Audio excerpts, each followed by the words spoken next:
Yeah, what's going on, everybody? Good morning.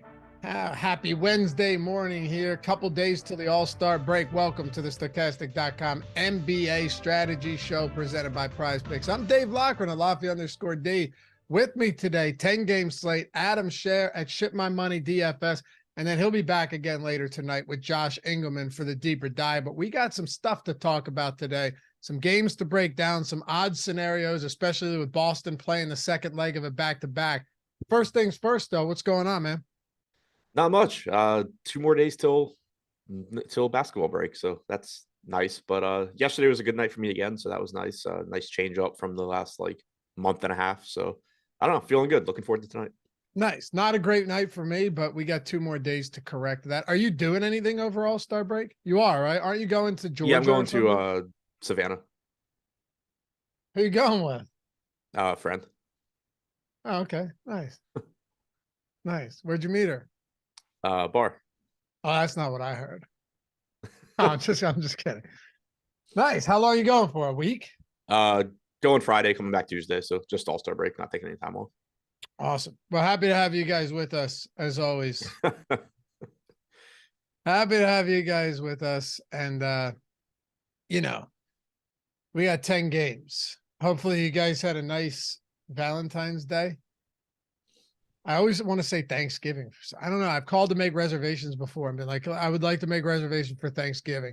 Some mental block there. I don't get it, but it doesn't matter.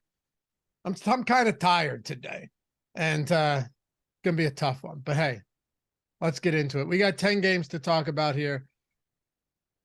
We'll start it off with San Antonio and Charlotte. Oh, by the way, hit that thumbs up if you guys haven't done so yet. Hit that thumbs up, subscribe to the channel. It helps us immensely, and we appreciate you guys for it. Atone for your sins here and wash yourselves clean. And leave a comment down below if you're listening after the fact. We try and read and respond to all of them. If you're listening in podcast form, appreciate you too. Leave a rating, review, subscribe to the pod. Tell your friends about the show. All that stuff goes a long way. No, Marcos, I didn't have a couple. Well, I did. I had a couple drinks last night, but that doesn't count. Like, I'm fine. I'm just, brain ain't working entirely correctly as it should be. But no, I'm not hungover on a Wednesday morning. Come on, man. Have a little more trust in me than that. Let's talk about Wednesday basketball. mornings used to be like my worst day of the week when I lived in my old apartment, because Tuesday night was trivia night at the bar below me. So I'd use that as like an excuse. Oh, yeah. I was like, oh, there's going to be people there. I can go like socialize and hang out, and would just end up there all night. And Wednesdays were miserable. I do remember getting like 2 a.m. DMs from you and waking up to that at on Wednesday mornings. Waking up at like 6 a.m. on Wednesday. Oh, he sent this 3 hours ago. Oh, I have a show with him in 2 hours. I do remember that. Let's talk about the Spurs and the Charlotte Hornets. So Trey Jones, Langford, Roby out, McDermott questionable. We got updated ownership and all that good stuff, so we can dive into that as well. I think there are going to be a lot of spots today, or at least a few, I should say, that we're really going to have to hone in on. Would you agree, though, that there are some spots where right now there's really not a ton that we can even say about them? Probably. Like, there's a lot of games. You're coming up on the All-Star break, so you're gonna have even more like probably random injury shit happening. So yeah, I mean, that's kind of the standard at this point when you have this many games. Yeah. Well, I think also, though, you talk about the All-Star game, but how many of these guys that have been out that probably, might be able to return, but this is their last game until the All-Star break? And it's like, all right, just keep him out. Yeah, exactly. Like, I know Josh had talked about it the other day with Jamal Murray, and I agree with his logic. He had said that if Murray didn't play last game, he assumed Murray wouldn't play today, because why bring him back for one game? I think it always gets tricky around the break, because like that becomes a factor. Whereas, if this were like the middle of January, it would be like, yeah, if he feels fine, he's going to play. Well, let's talk about the Spurs first up. We'll rip through some of these spots. Some we'll spend some more time on than others. Keldon Johnson, 6,600. Zach Collins is coming in at 5,100 on DraftKings. Both of these guys very popular today. The Zach Collins spot is always interesting to me, just given how the center rotation has looked since Jakob Poeltl went to back to Toronto. But another 32-minute game for Collins. What do you make of him today now that his price point has come up over $1,000 in the last 3 games? Yeah, I mean, the upside for him is certainly there. You're getting the minutes when he's not in foul trouble and when the Spurs aren't getting blown out. Obviously both of those things happen relatively frequently, but they are playing a very bad Charlotte team. Still 7-point dogs, which is pretty impressive. But good spot, 5,100. I still like the price. He's pulling 32% ownership on DraftKings, 23% chance of being optimal. I think this is a situation where, the price has jumped from 4K to 4,500 to 5,100, but he was just so underpriced before that he's still going to look really good here. And I think maybe it was going a little bit overlooked how underpriced he was, because he has, and continues to be, been on slates with Mark Williams every time. But Collins has been wildly underpriced as well. This is a good fantasy point per minute guy. He's playing more minutes now. So I still really like getting the Collins here, and you get a good spot as well. What about Keldon Johnson?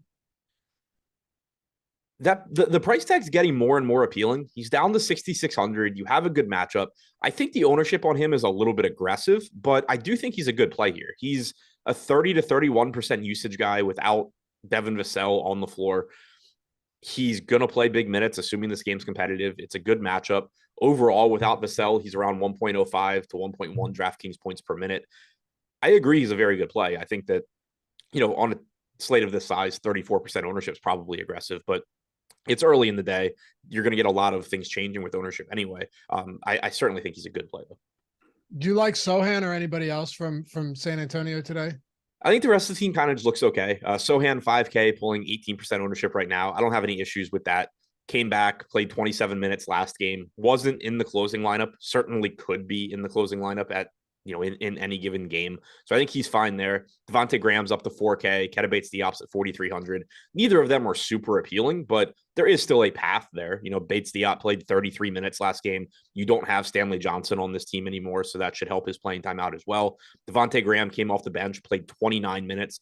We've seen him play that role so far for the Spurs, where, he's coming off the bench. He's playing like what would look like around 23, 24 minutes, but then he's frequently finding his way into the closing lineup as well. So he gets more, even if he plays 24 minutes against Charlotte at 4K, there's certainly upside for him there. If he finds his way to 28 to 30, that's going to look like a good play. So either of them look reasonable, not the same level as Collins, Keldon, or Sochan, but either of those guys look reasonable. If you want to play, hope that Collins gets in foul trouble, Charles Bassey got most of the backup center minutes last game.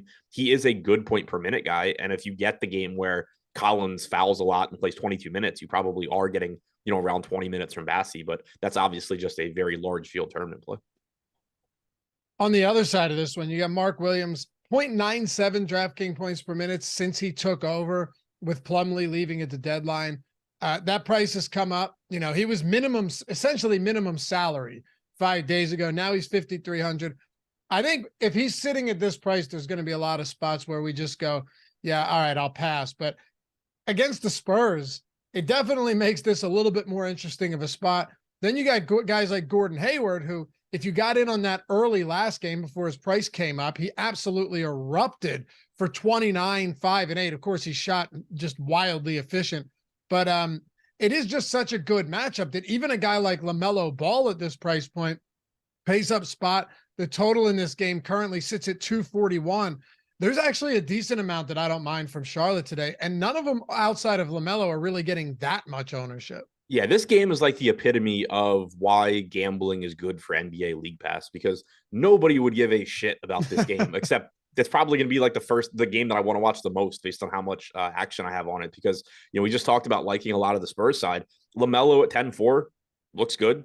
He's pulling 24% ownership, obviously gives you a really high ceiling. There's going to be opportunity cost because of his position and his price range, but clearly he's going to look good. Mark Williams is getting closer to correctly priced, but there's still clearly a ceiling for him as well. When he's not in foul trouble, you're getting around 29, 30 minutes. He's played 219 minutes with LaMelo on the floor this year, 1.09 DraftKings points per minute, 1.17 FanDuel points per minute. He's not a high usage guy, but he's efficient. He's just playing around the rim. He doesn't have an offensive game, but he's going to get rebounds. He's going to get blocks. He's going to get putbacks. And that just makes it so he's a good point per minute guy in a good matchup. 5,300 is certainly still reasonable for him. It's not the same, just basically blindly put him in your lineups that it was at 4K, but still very reasonable.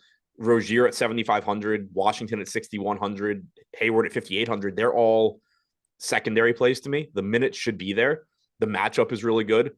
I do think that they're pretty much correctly priced, but still certainly have a path to having a big game. And then one guy that I think is interesting at least if other value doesn't open up, is you are typically getting 22 to 24 minutes from Dennis Smith Jr. as well. He's still only $3,700. So not anything that I'm enamored with. And I would expect that you get other stuff opening throughout the day, but I think he's basically the Hornets version of Devontae Graham, except less likely to close. Sure. One thing to add here too, just with LaMelo, the minutes right now are insane. Like he just played 41 minutes in regulation. If this is a competitive game and LaMelo comes out and sees another like 38, 40 minutes, it's going to be really hard not to like him here. And he's popular for good reason, but yeah, really like the Spurs or the Hornets rather have been playing their starters big minutes. Like you've always been getting 35, 36 from Rozier, LaMelo when they're not in foul trouble and the game's competitive.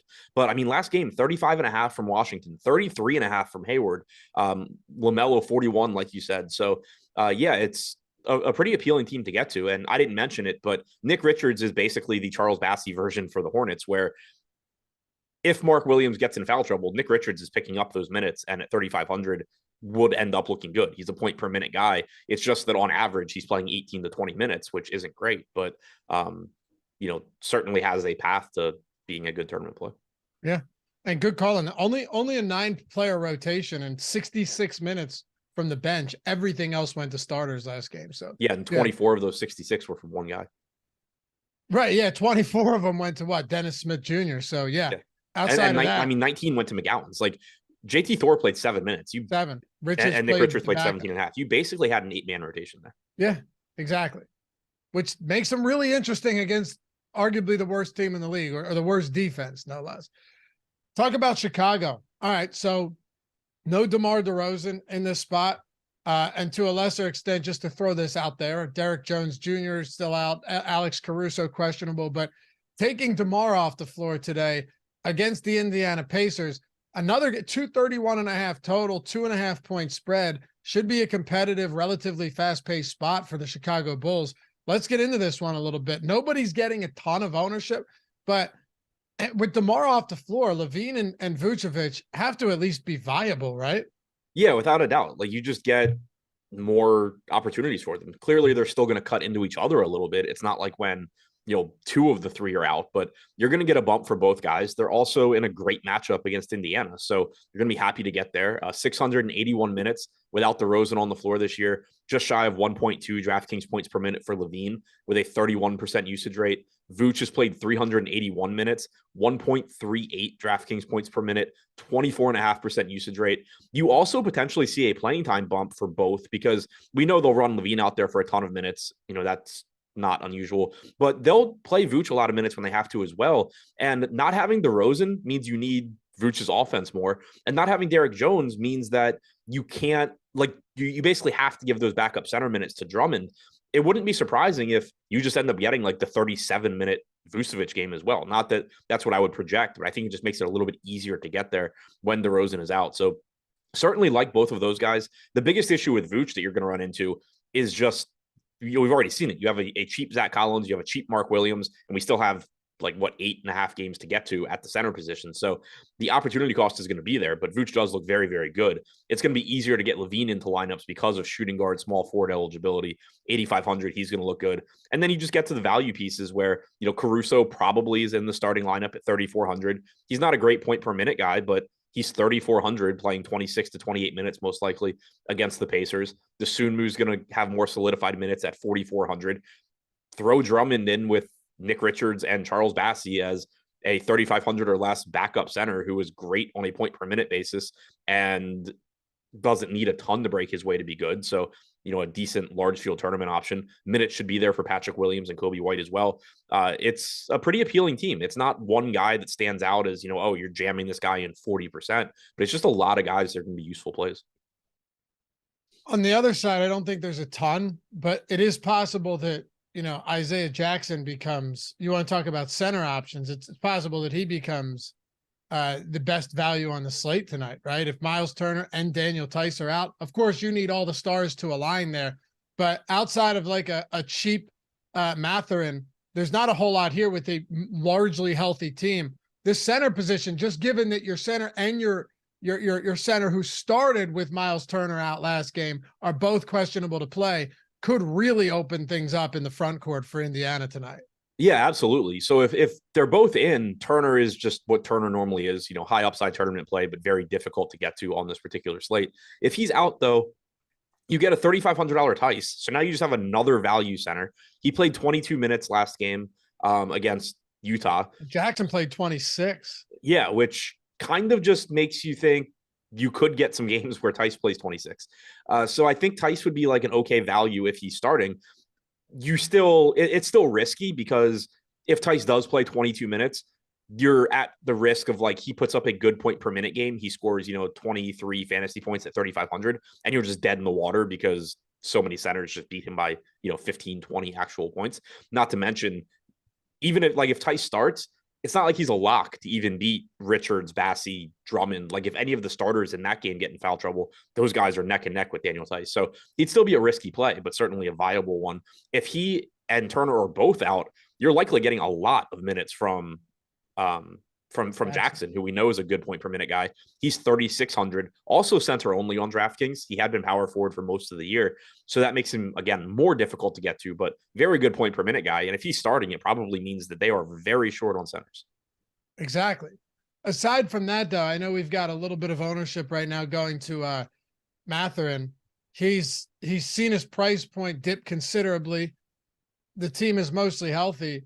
$4,800 though. I mean, he's been down in that 4,800 range for a little while now. Do you still want to get back to some of him today? Yeah, I still like the price tag. 32 minutes again last game. On average, I would say it's like 27, 28 minutes. But if he's playing remotely well, he can very easily find his way into the closing lineup. And he's a high usage guy, doesn't do a lot in the way of rebounding, doesn't do a lot in the way of assists. So he's scoring dependent, but you don't mind that when a guy's 4,800 and has a path to playing 30 plus minutes. I just want somebody that's going to go out there and score. And he's shooting guard, small forward on top of it. So it just looks like a really useful play. If Miles Turner is in, I think Matherin's the only guy that would be any level of a priority from Indiana. I think Tyrese Halliburton and Buddy Hield both would look okay. The type of upside Halliburton gives you. It's a spot where, for example, just out of guys that we've talked about so far, if LaMelo Ball is going to be 25% and Halliburton's going to be 5% while being $1,200 less expensive, you can make some really strong, tournament moves getting from LaMelo to Halliburton, but he's not going to be a priority there. And the same goes for Hield, but they both, are high enough upside guys in a pretty good matchup that you can get there. But if Turner's in, the only guy that I would expect to pull double-digit ownership here would be Matherin. Okay. Detroit going up against Boston, a likely still shorthanded Boston team. We'll see. We'll get to that in a second. I'll give you the breakdown on what's going on with these injuries and illnesses. But James Wiseman making his Detroit Pistons debut. It'll be interesting to see if he does in fact start, if he doesn't, if he just plays limited minutes off the bench. At this rate, I don't really know. And I'm not really sure there's a ton to pull here. Maybe like sprinkles of Killian Hayes and a little Alec Burks. But am I missing stuff here? Like, should we be really keying in on certain Detroit players? I don't really think so. Killian Hayes right now is leading the way with 9% ownership. Burks is at 8.5% at 3,800. They're both cheap. They both certainly could pay off these salaries relatively easily. But I mean, we're on the beginning of the third game. We've already talked about so many good value plays, so many good guard plays. And we haven't gotten to a ton of really good ones yet either. Right. So. There's just more to come. So, that's why these guys aren't standing out. Jaden Ivey kind of in that same boat. He's 5,700. The type of stealing he gives you. He can go get you 40 plus fantasy points, but it's just he's not going to do it often enough to be anything that you're prioritizing. The front court's likely to be a mess. They had said James Wiseman's going to start.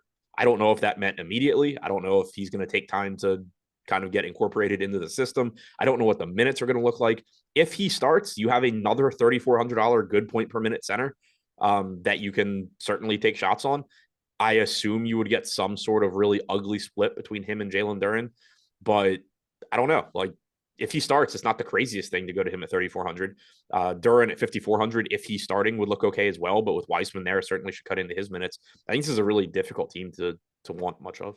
Let's flip it to the other side of this one then with Boston. So you're looking at a Celtics team right now that you certainly needed a lot of yesterday, and for good reason, whether it was Derek White, monster game, you had Malcolm Brogdon, you had Mike Muscala, you had Blake Griffin. Just looking across all of this, I mean, the one guy that was 20+% owned that was just terrible was Peyton Pritchard. Played 14 minutes. What's that? I said, which was very nice. Yeah, for you. I had a decent amount of Pritchard. Hauser wasn't even bad. He had around 30, like just across the board. Hauser played 39 minutes. White played 43 minutes in this game. I know it was an overtime game, but still, like, just huge run. Muscala, 44 minutes. Williams, 48 minutes.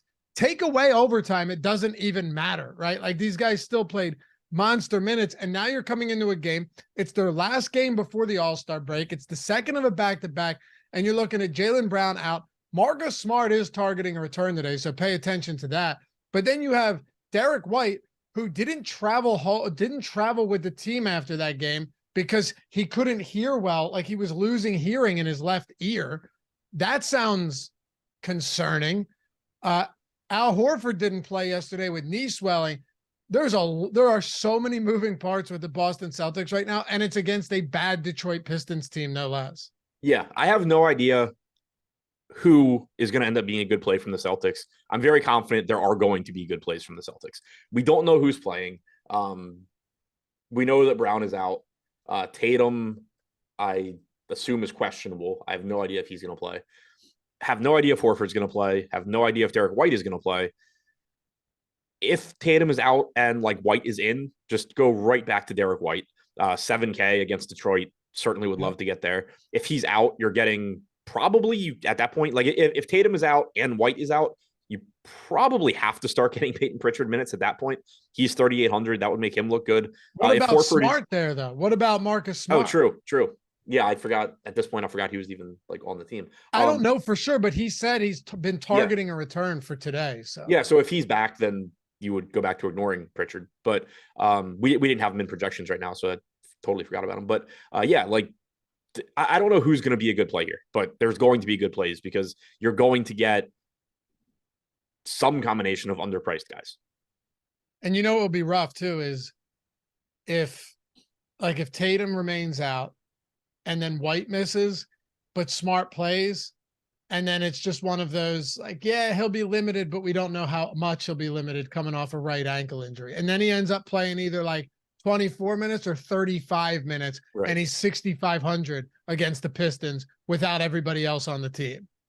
So I guess like the only way the Celtics potentially end up looking like a team that you're just not really interested in here is if Smart is in, Tatum is in, Horford and Robert Williams are both in, and then you just get like a Smart, White, Tatum, Horford, Robert Williams starting lineup. Yeah. In that situation, it would just be like, yeah, Robert Williams looks fine. Tatum obviously looks fine, but like nobody would really stand out. But assuming some combination of those guys sit, you're going to end up with value here. And all of these prices have already come up. So if Smart is back and Tatum plays and Horford plays, yeah, that gets ugly. But it's possible that you could get another big, huge allotment of minutes for Mike Muscala today. And his price came down 300 since yesterday. Right. Yeah, he's 3,200. I mean, you have Blake at 3K flat if you end up with the situation where Smart is out, Tatum is out, Brown is out, Horford's out, Williams is out, like, which is like obviously the polar opposite of the one that I just described where you wouldn't have interest in the Celtics. Like, and in that case, you just have the whole team basically. So, yeah, I mean, we need more information on this team. Hopefully we have a lineup before lock, but at the very least, hopefully we at least get an update on multiple statuses. I mean, we'll get that injury report around 1:30 Eastern. So yeah, should at least have some information.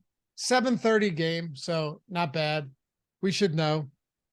Obviously the first two games have some spots that we're going to be looking at as well, but this is a 7:30 game. So we should have a decent amount of news, or we should have a decent amount of time. Oh, excuse me. Since that, once that news breaks. All right. So let's keep it going here. New York Knicks and Atlanta. Before we do those, shout out to our sponsor, PrizePicks. Josh and I were talking about this yesterday on the strategy show, right? He's been putting this PrizePicks videos out there. Hopefully he had a better day yesterday than he did the day before. Doesn't matter though, because at PrizePicks, it's not like a traditional parlay. You're putting in player props. There's no juice on either side. You can mix as many sports as you want. And if you hit only 4 or 5 on a 5-play flex lineup, you still 2x. You're still making money back on 3 of 5. Like there's so many ways to sustain a bankroll and also hit big. You could do 5 of 5, you 10x. If you go into a 6-pick flex play, you're 25xing if you hit all 6 of your picks. So yeah, just an incredible way to either hit big or sustain your bankroll. Link is in the description too. Link is in chat. If you click that link specifically and no other link, because we can't track you otherwise, not only are you getting $100 first match deposit bonus, right? 100% up to $100, meaning if you put $100, you deposit $100, your account is going to say 200. If you put $50 in, your account is going to say 100. And Josh said yesterday that he's been getting emails where they're giving more opportunities to reload with great deposit bonus. You got the Taco Tuesday stuff like yesterday where they give you nice boosts on props. They give you free squares all the time, like Mahomes over a half a passing yard. You plug that in. Now you only need to hit 4 or 5. Shit, you only need to hit 3 to 2x. But if you use that link, everything on the site at Stokastic, not PrizePicks, at Stokastic, is free for the entirety of the month. It's $120 value. You're talking basketball. You're talking, hey, All-Star break coming up. That's okay. PGA, get those lineups in tomorrow and sweat it and play your showdown PGA lineups through the break. Talking MMA, UFC for Saturday. All of these other sports, soccer, hockey. Jake Hari, who has been with us for a long time, does a lot of stuff behind the scenes. You know me. Longer than us. What's that? He's been here longer than us. Yeah. And he used to do a lot of content like on screen. He just punched the ticket to the hockey championship yesterday. Oh, nice. Using our top stack tool. He's like, dude, if it wasn't for the top stack tool, I never would have got to the Pittsburgh top line. He did. Super high leverage play, ends up winning. And you don't really need to know these sports in order to be able to utilize the tools. You're getting the whole month. You're getting the lineup generator. You're getting the lineup builder, ownership, boom bust tool, you name it. Everything that we've got on the site across the board, including the Discord, for nothing. $120 value. The hope here is that you guys win a lot of money. And in doing so, because you're doing it for nothing outside of signing up and depositing on PrizePicks, you could go ahead and use these tools in lower stakes, play them in micro stakes, small stakes. It doesn't matter. Grind out the bankroll. It's free. Hit something big and hopefully stick around. So check it out. Link's in the description. Link is in chat. If you have any questions about it, you can hit me up on Twitter at Laffy_D. You can DM me. I'm happy to answer your questions. But free month, $120 value, everything on our site, and $100 deposit bonus over at a great site like PrizePicks, where you're actually going to play and not just be like, yeah, I only did it for the free month of Stokastic. So check it out. Link in the description and in chat. PrizePicks, sponsor of the Strategy Show. We move on to the New York Knicks and the Atlanta Hawks.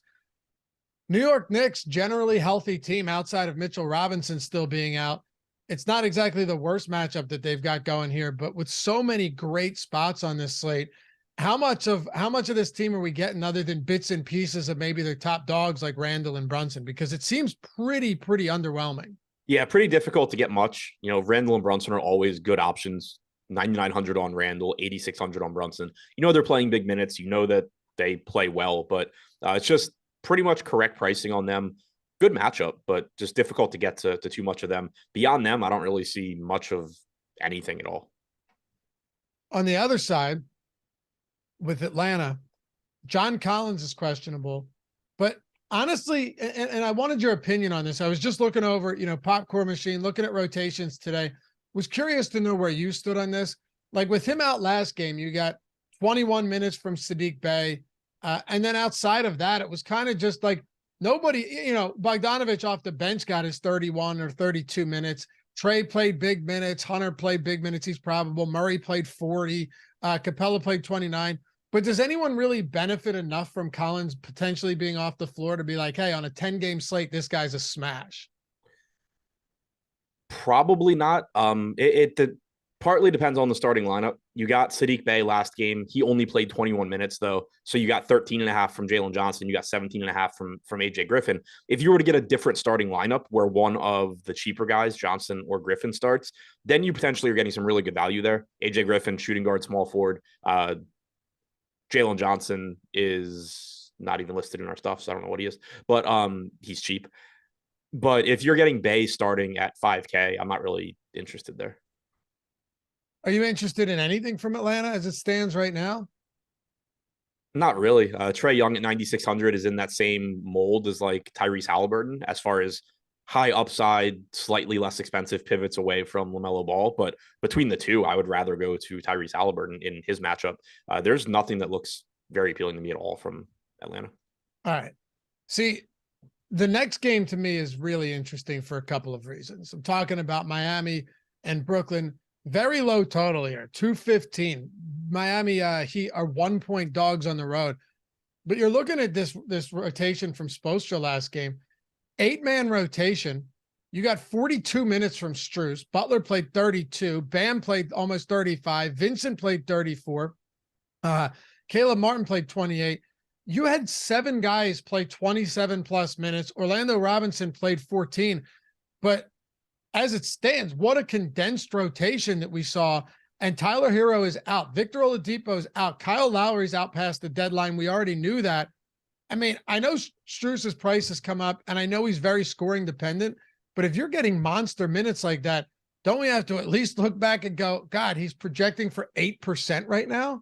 Yeah, like there's going to be big minutes here. You look at that rotation, like you were saying, and there's not a lot of like flexibility there because it's not like Orlando Robinson is going to start playing the 3. Like he's just playing whatever minutes Bam Adebayo doesn't play. You could have Duncan Robinson back and taking some minutes, but that doesn't even really matter when you get 28 minutes from Bouye last game. Like he's losing minutes before Max Strus is losing minutes. Haywood Highsmith played 27.5. Martin played 28. The biggest volatility in playing time here is likely just going to be exactly how much does Max Strus play versus Caleb Martin. You know, you got 42 from Strus, 28 from Martin. That's 3 games in a row now that we've seen Strus get more minutes than Martin. But 4 games ago, you got the game where Martin plays like 38 and Strus plays 17. You could easily get a game where they both play like 34 or something, but the minutes are going to be there. So Strus at 5K, not the same level of priority that he was last game at 3,800, but still a good play. You know, still a solid like last piece in. Caleb Martin at 4,400 is getting the most ownership because now he's the cheap one, and he's likely giving you at least 27, 28 minutes. And if he plays well, certainly could be more than that. So I like Caleb Martin. Gabe Vincent still offers some value at 4,800. Bam and Butler are difficult to get to just because the price tags have come up and there's no flexibility on DraftKings in their positions. You have power forward for Butler. You have center for Bam, where we know there's a massive opportunity cost. They both still have very high ceilings, but they're certainly going to be more difficult to get to than Martin, Vincent, Strus. Yeah, I mean, it's a low total game. I get all of that, but like both of us were saying, if the rotation really is this condensed, I'm not sure that's going to matter. Especially like, what if these guys really do come in with ownership at this level? Like nobody's pulling a ton of ownership for Miami right now. Yeah, and I mean, I don't think they should be, in the sense that like if you told me any of these guys were like 30% owned, I'd be like, yeah, that's a little aggressive. I can probably find other stuff to do. I just meant in the sense of like, if you're getting those many minutes in tournaments, it's always a nice spot to be like, hey, if he plays 38 minutes at 8% ownership, I'm willing to run with that. Right. It's basically a team full of guys where if I look at a tournament lineup with 1 or 2 of them in it, I'm gonna be like, yeah, cool, that makes sense. I'm fine with that. If I look at one that doesn't have somebody from Miami, I'm not gonna like freak out and think I messed up. Like it's just a team full of like good last piece in type guys. Sure. It makes sense. Do you think we see another 8-man rotation if Duncan Robinson remains out? Yes. Okay. All right. How about Brooklyn? Spencer Dinwiddie, the assists really haven't been there. I was digging into this a bit today. He has at least been averaging 13 potential assists per game since he's been with the Nets. So it's not like he's not getting opportunities there.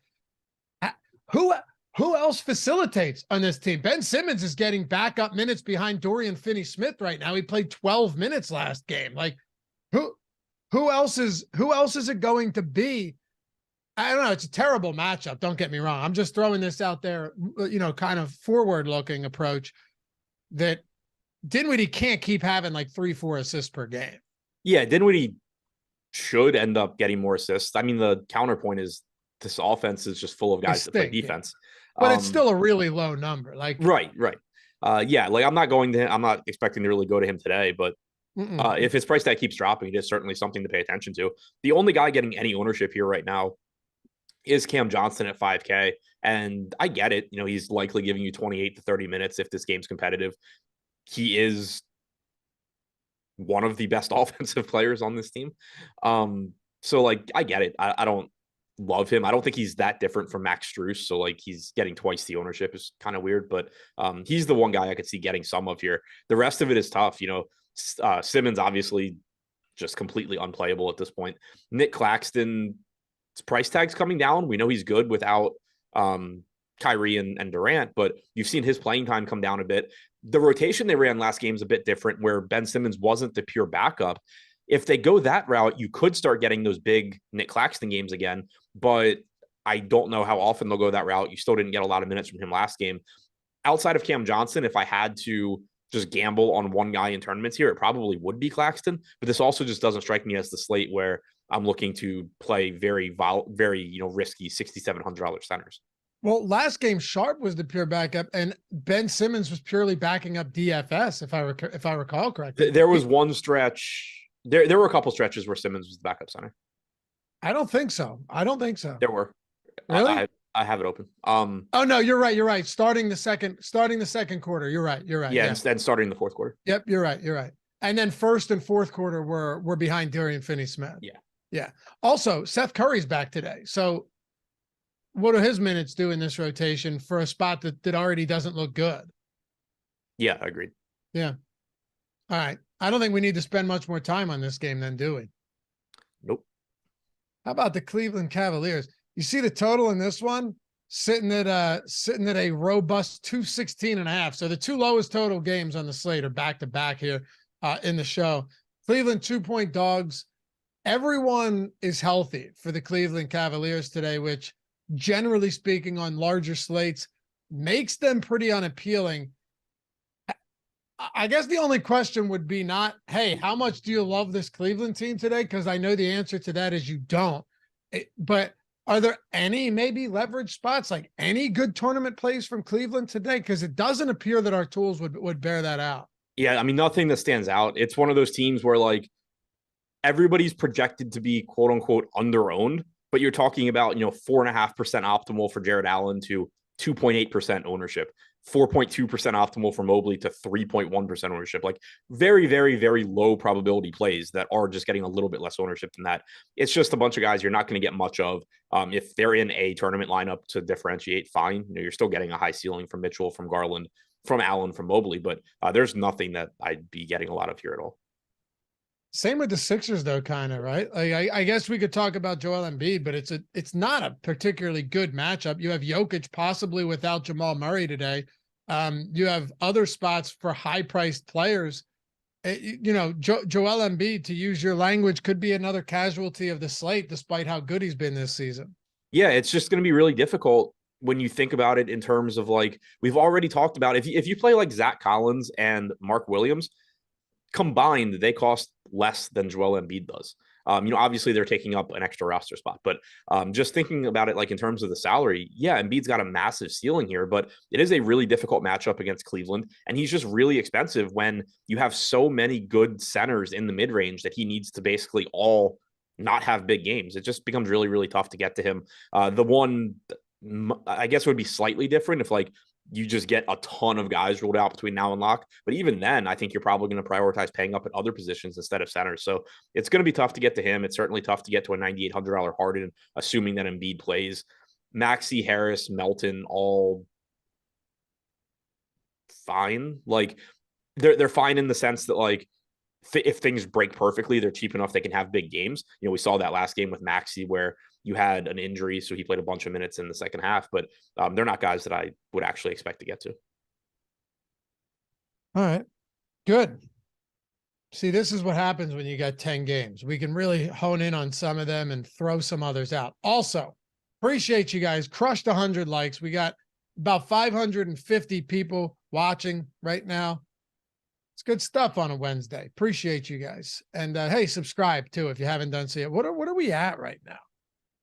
86,700 plus subscribers. Man, come a long way. When did we come over here? Was it, I think, August or was it summer of 2018, Adam, that we came from the Vice over to Awesemo, now known as Stokastic? I think it was 18, right? Sounds right. 17 or 18. It was 18. Been a while. I'm trying to think. It was 17 or 18. Yeah, it was Probably 18. Pretty sure it was 18. Yeah, that sounds right. Yeah.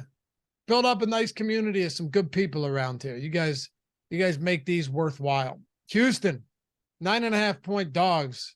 There's one guy that doesn't make it worthwhile. I mean, I just want to bash my head against a fucking wall every time he talks. But aside from that, I like this place. Houston, I'm talking about Josh or Eric? Dude, you stole my joke. Neither. Nobody here. I'm just talking about viewers. Oh, okay. Houston. Oh, I would never say that if it was somebody I worked with. Houston, 9.5-point dogs, OKC, 236 total. Jayshawn Tate is cheap. You know, Jalen Green is going to chuck. It's against OKC. So I do think there are some spots we can get to. Like I mentioned, 236 total. Kevin Porter Jr. remains out. That's not a surprise. Houston's kind of interesting today, right? With nobody being super pricey. What a slate. We can just load up on Hornets, Spurs, and Thunder Rockets and call it a night.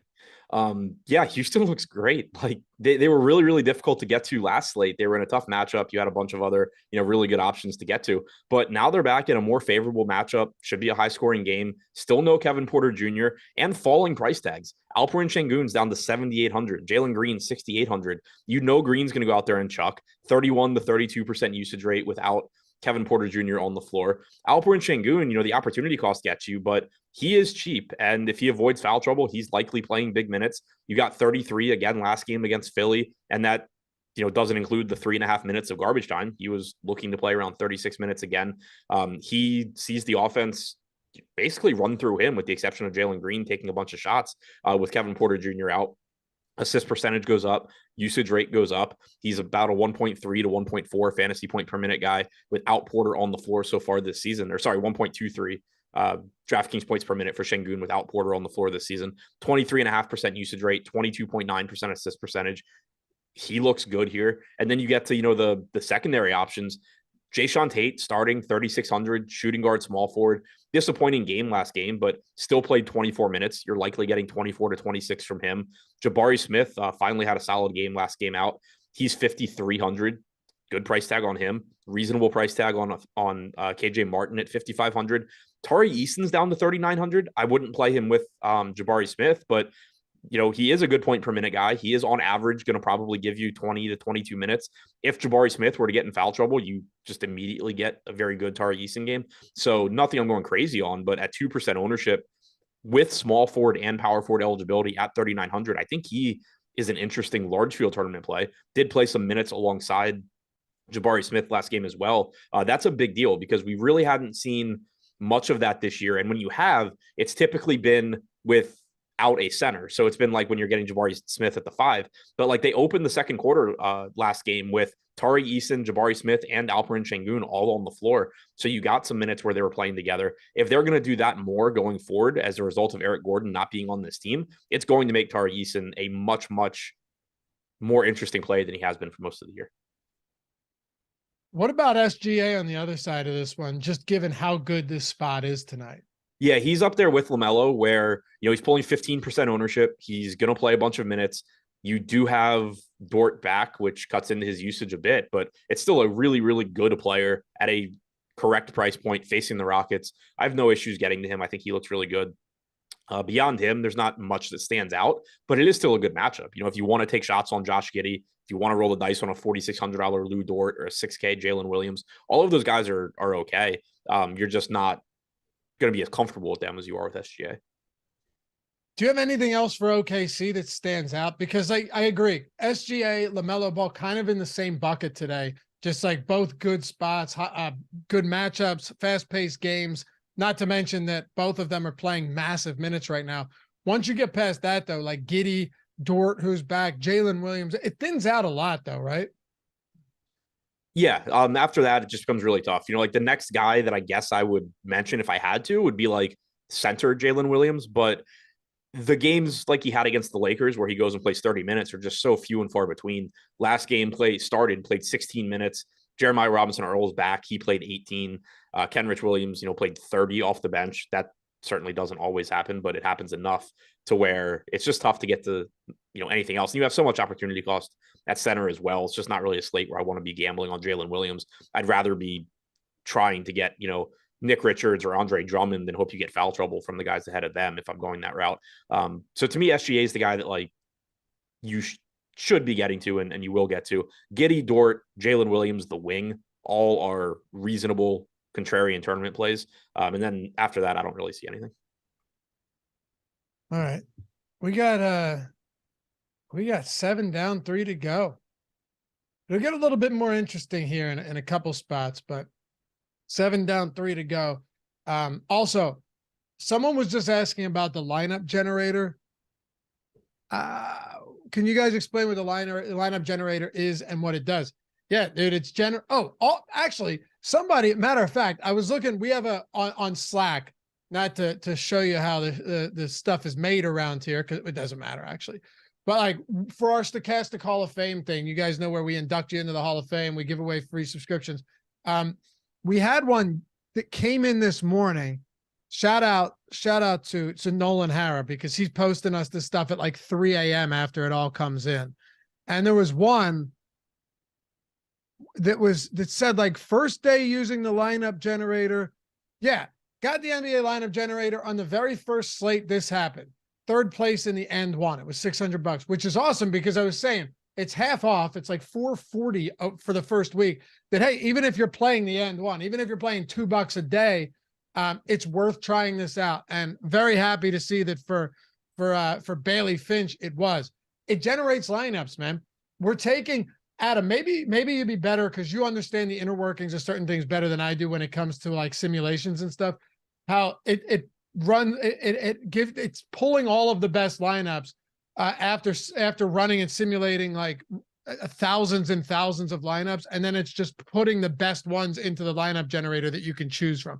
Is that an accurate way of describing? How would you better describe that so people understand why we have faith in those? No, I mean, I think that's pretty much the gist of it. It's kind of like people have heard like me and Josh talk about, building a bunch of lineups and then basically throwing out the trash and playing what we think are the best ones. It's kind of doing that for you. It's creating a ton of lineups on the back end. And then of those lineups, kind of just saying like, based on the settings that you put in, what you're looking for in terms of it being, more contrarian, higher projection, whatever it is you may want for the given contest you're playing. It's taking all those lineups it built, grabbing most of them and saying like, all right, these suck, like get rid of these. And then saying like, all right, these are the ones that like are actually just good lineups that you would expect that like are good to be playing in tournaments. For sure. And someone said, when is the best time to do it? Listen, with NBA, just like anything, it's as close to lock as you can, right? Like with news updating, you're going to want to run any lineups, build any lineups, finalize lineups as close as you can to lock anyway. So you can swap players out. You can lock players. You can just take the lineups you want. You have ownership. You have total ownership. You have the projection, like how close it is to the optimal, to the projected out. There's a million different things you can do with this.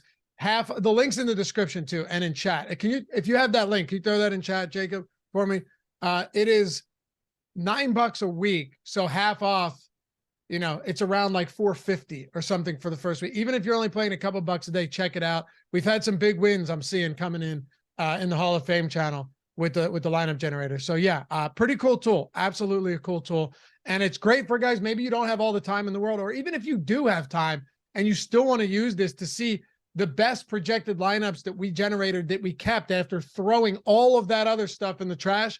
All of it's right there. You can export them to CSV as well, or you can use it on your phone. It's optimized for mobile as well, which is huge. So check it out. And yeah, check it out. Links in the description and chat. Half off the first week.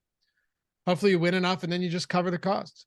$50 super chat from James Hood. What's up, man? Wanted to drop some love for the great content that helped me hit for 10K last night on FanDuel and the 555. Nothing better than ignoring the wife on Valentine's Day to sweat the late games. Sorry, honey. I'll make it up to you later. Hell yeah, man. Congrats. Just That's don't awesome. tell her Congrats. you won. But yes, congrats. Good stuff. There's a joke that from there's a comedian named Joe Mackey. I find him hilarious. He never really got big. He was runner-up on Last Comic Standing. Super weird, kind of like autistic type approach. And he has this joke that's like, yeah, my girlfriend says, it comes up to me and says like, if you won the lottery, or if I won the lottery, I'd buy you a car. if you won the lottery, what would you buy me? And he's like, if I won the lottery, I wouldn't even tell you. I can't do it justice, but it was just a great premise. And I think there's plenty of people out there who have some winnings and they just keep that on the low. Right. All right. Let's talk about Utah and Memphis. Utah Jazz. So different looking team with Conley gone. We're seeing Sexton, play around 30 minutes. Clarkson getting good run.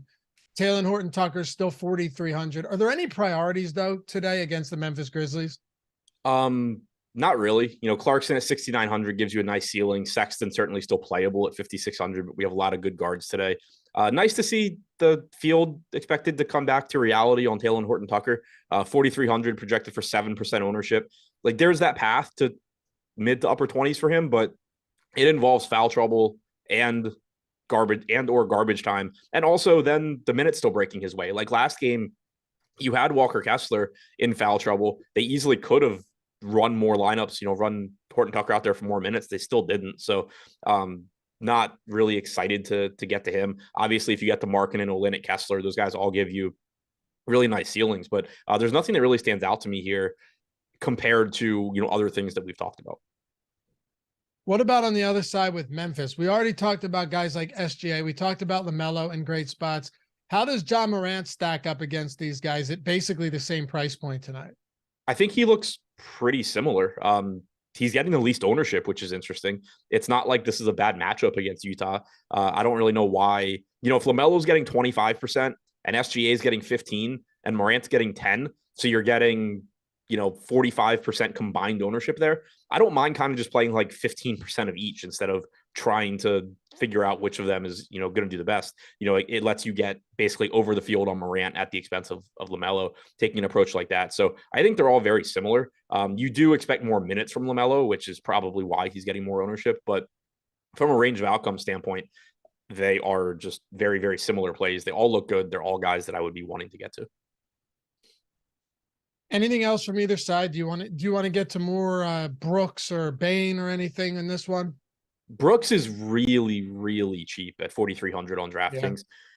In the games he's played this year with Bane, Morant, and Jackson, he has not been a high usage guy at all. We always make jokes about Dillon Brooks shooting no matter what, but it really hasn't been the case when all of those guys are in this year. I'm trying to quickly pull up the numbers now to see exactly what it is, but it's surprisingly bad. Last time I looked, it was about an 18% usage rate for Dillon Brooks in those games. So he's not that same guy when they're all in. He's played 16 games with Jackson, Morant, and Bane, 17.6% usage rate, 0.65 DraftKings points per minute. So I don't think you should be looking at Dillon Brooks and saying like, oh, this is a broken price tag because he's going to go shoot 15 times. And if he makes them, he's going to go off. Like he's just not going to shoot that much, but his playing time has come up. You're seeing big minutes from him recently. You got 36 minutes again last game.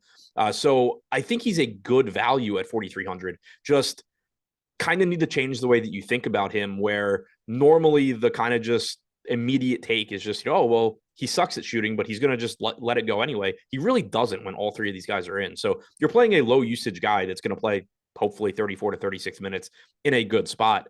He's a good play, but I do think it's important to keep in mind how much he drops off when all these guys are in. Let's keep it moving here. And Helms, shout out to Helms, little testimonial, unsolicited testimonial. If you haven't tried the lineup generator, give it a shot. It made me a lot more competitive at DFS. I used to suck. That's what I want to hear, man. Yeah. Jacob threw that link in chat too. Thanks, man. All right. So Dallas, 5.5 point dogs, 231 total. So the two games that Doncic and Irving have played together, I mean, they're both not holding back. They played Doncic, 75% of Doncic's minutes have come with Irving. 70% of Irving's minutes have come with Doncic on the floor. Doncic still, I was going into this a bit today. Doncic still out touching him a lot, but the assist rate for both of these guys when they're on the floor together, Kyrie Irving, higher assist rate than Doncic. It's a 2-game sample. I totally understand that, but Irving is no proxy for Spencer Dinwiddie, Adam. Like, this is a new look offense for sure. And I think you're still going to get some huge games out of Doncic, but no doubt, like Kyrie Irving playing 70 to 75% of his minutes alongside of him every night you're going to have some lesser impressive games as well, just by product as a byproduct of Irving being out there. Yeah, exactly. Like it's still Luka. He's still going to have big games. It's just that he's still, and to a lesser extent today, the price tag is down to 11.7, so it's gradually coming down, but he's still mostly priced to be playing 39 minutes with nobody except Spencer Dinwiddie alongside him. Kyrie Irving obviously is going to be more involved. And then you're also, once again, you got 36 minutes last game from Luka. It's not really surprising, especially at least for now, if they are just going to kind of keep him around 36 minutes instead of playing 39, 40 every night like he had been prior to his most recent injury. So it's always nice when you can get a 5-6% on Luka in tournaments, just because it's still Luka. But the problem is that there's so many good guards today, including, SGA, Morant, and LaMelo, who are all over $1,000 less expensive than him. It's really, really tough to get to him. You're not, mad if you do, but it's tough to get there. Kyrie at 10-1. On the one hand, it's like, oh, that's sort of interesting because he's not getting any ownership at all. But, none of those other guards in that price range have to share the ball with Luka Doncic. So there's a very good reason why Kyrie is not getting ownership. Yeah, pretty much. I mean, this team with so many other good spots today, there's not a lot. Now, granted, Tim Hardaway questionable, Christian Wood is questionable, Reggie Bullock is questionable. Is there anything that could possibly open up just from a value perspective? More shitty guys playing minutes. Okay, yeah. I mean, like more shitty guys running wind sprints. Yeah, Christian Wood's barely been playing anyway. He got up to 23 minutes last game, but had played like 17 or 18 the game before that. Anybody who replaces him is going to be low usage.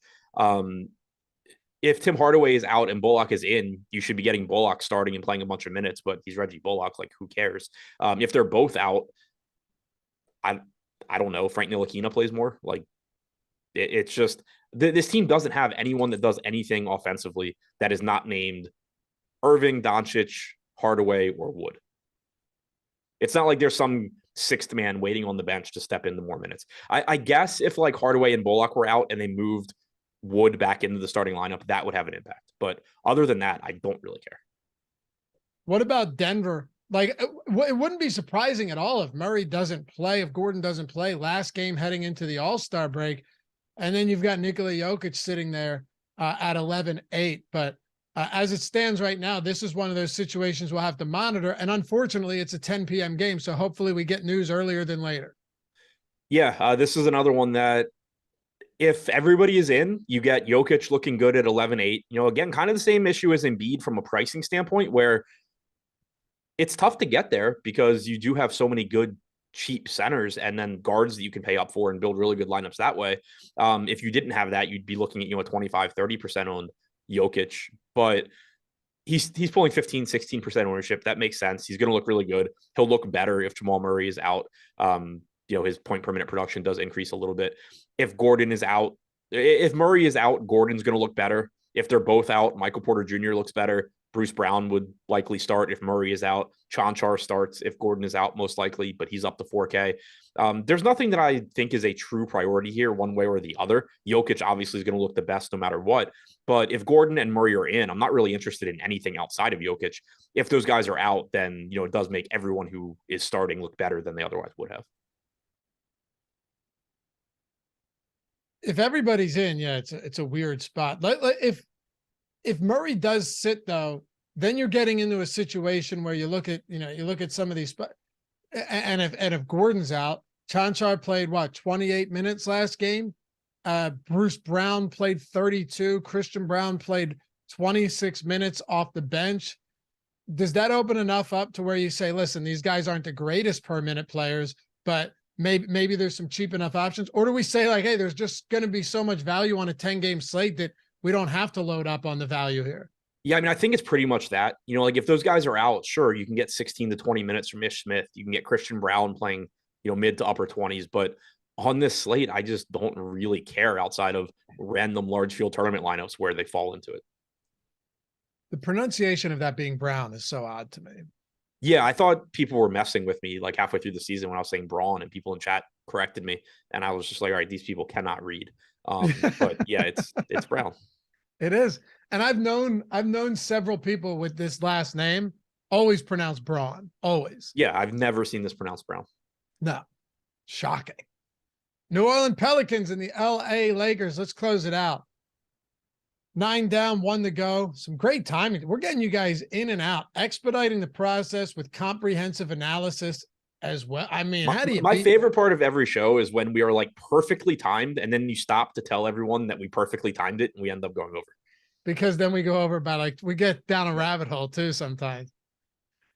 Because I look at it and I just go, man, I'm impressed. 10 games, I'm impressed. That's all. Maybe I'm just complimenting ourselves and throwing it out there. But the Pelicans today, Zion, I mean, that's another story. Who knows? I mean, but CJ McCollum's questionable. Once again, all-star break right around the corner coming up. Tomorrow's the last day of basketball games. So maybe CJ McCollum sits again today. And then possibly that could open some stuff up. Brandon Ingram's price point continues to rise a little bit for this one. But if CJ McCollum ends up not playing in this game, you looked at the last spot that we saw, it was Alvarado in the starting lineup, played 29 minutes. You know, he's still there if McCollum is out. Yeah, this has the potential to have a lot of really good plays.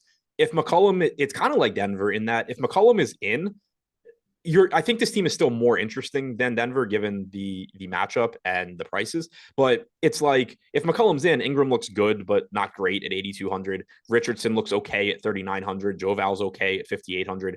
McCollum himself is okay if he's in, but like nothing really stands out. If McCollum's out though, Brandon Ingram certainly looks better. Josh Richardson looks better. 3,900, shooting guard, small forward, played 34 minutes off the bench last game. You don't expect 34 again, but it is likely he gives you at least upper 20s in minutes. You also don't expect him to tie his career high in steals, but you know, he's still cheap. He's a good enough point per minute guy. If McCollum's out, he's going to look good. Alvarado's still 3,700. He ends up being one of the better point per dollar projections if McCollum is out and he's starting. Joe Val's production goes up. You still can't really count on him to play more than 24 minutes, but it's a spot against the Lakers where if he does play about 24 minutes, he still has a massive ceiling and it goes up a bit if McCollum's out. So the team as a whole just looks better if McCollum is out. Ingram in particular becomes a priority. Richardson and Alvarado both become really good values. If McCollum plays, do you get to anyone other than Ingram and maybe like a little bit of, you know, taking our routine shots on Joe Val? Yeah, I think it would just be like get to Ingram where you can. I wouldn't be prioritizing him, but he'd look okay. Yeah. Joe Val, McCollum would both look okay, but there's just plenty of competition for those guys. Let's wrap this one up. Hey, not bad timing today, Adam. Not bad. We haven't talked about anything off topic, I don't think. Yeah, maybe not, which is odd. Very odd. Usually we go off the rails on deeper dive and have to jam like 3 games into a 6-minute spot. Yeah, now there's no true end time, nothing behind this, and it's just like, all right, stick to basketball. Yeah, right. Lakers, LeBron questionable. The assumption is that he plays though. You saw beat reporters were saying that he was expecting to be back today. Anthony Davis is probable. I mean, that makes this team pretty ugly in large part. I mean, do we want to get to some cheap Jared Vanderbilt? Like what are the spots? Is there any leverage? Is there any sense in getting to a LeBron James at this price point with a healthy Anthony Davis? I don't know. I have trouble getting to either one. Assuming LeBron is in, you know, Davis, he's still capable of giving you big games. Clearly that goes without saying, but it's just he's close enough in price to Embiid and Jokic where if I'm paying up at center and LeBron is in, I'm going to get to those guys first. And then a lot of lineups, I'm just not going to be paying up at center. LeBron, small forward. If he's playing, I assume he's just good to play full minutes. And at 6% ownership at a relatively weak position, there is some appeal there. Like, you know, it would let you go to mid-range, like the strong, you know, mid-range and value options at guard or center and then pay up at a weaker spot. That's a decent approach in tournaments, but it's still just not anything I'd be prioritizing. Looking at pricing, like Jared Vanderbilt at 4,100 is a price tag where it's not difficult to imagine the games where he just destroys that salary. Like he's playing well. He plays his way into more minutes. He's not somebody that relies on high usage. So it's not a huge deal playing with Davis and LeBron. You're just looking for him to get offensive rebounds, get putbacks, decent passer. So I'm not going to go crazy there, but I do think he's a little bit underpriced. Similarly with Malik Beasley at 4,400, you're going to just get some games where he goes out there and knocks down 6 3-pointers because that's his role on this team. But when he doesn't do that, he's just going to be a shitty option because he doesn't need to do anything other than shoot 3-pointers. So I don't expect him to be a consistent option. I don't expect him to be a good point per minute option. You're just going to get some games where at 4,400, it's like, oh shit, suddenly Malik Beasley has 30 points because he's shooting wide open threes off of LeBron passes. But from a DFS standpoint, it's just really, really, really tough to actually get there. Obviously, pay attention to Boston, pay attention to the center situation in Indiana, some other spots where news could break and change things a lot. Right now, when it comes to the best value on the slate, if you were to give me your favorite value play and your favorite high-end play, who would it be? I think my favorite top-tier play might be LaMelo actually in this spot against the Spurs. Yeah, it might be LaMelo. So I mean, value, I'm going to exclude Boston for right now just because I have no idea who it's going to be. Probably Zach Collins as far as value goes. As far as pay-ups, it probably is LaMelo just because he is playing so many minutes. He's in a really good spot. Hey, follow Adam at Ship My Money DFS. Follow me at Loughy_D, LOUGHY_D. Hopefully one day that asshole with the Loughy, probably like Lowy or whatever handle, is going to, hopefully Elon sticks to his word and gets rid of that guy. He didn't talk about him specifically, but people who have been inactive since 2009, he has 9 followers and I think 7 of them follow me. So they all think it's me anyway. Right. Get rid of that guy. Let me get rid of this Jersey Shore shit with the _D. That's not why I did it, but there's no other way to make it work. None of it. Just go and brigade that guy. Now he won't see it anyway. Who knows if he's even still alive? Yeah. Anyway, I mean, the number of times you've just started talking shit about a dead guy on this show is disconcerting. No, I'm sure he's still kicking. He just, the way he tweeted would be like, you know how like when people first started where it's like, Laffy is very sore from working out today. He tweeted 2006 Facebook statuses. Exactly. That's exactly. Yeah. He's the guy that was like poking people on Facebook. Right. He's back in it from the jump. We need to get rid of this guy. We need to get me that Laffy handle. Anyway, appreciate you guys. Shout out to Jacob for producing this one. We'll see you back here tonight. Josh and Adam live before live. Greg and Eric on Live Before Live. Josh and Adam, of course, on the deeper dive. Have a great rest of the day, guys. We'll see you.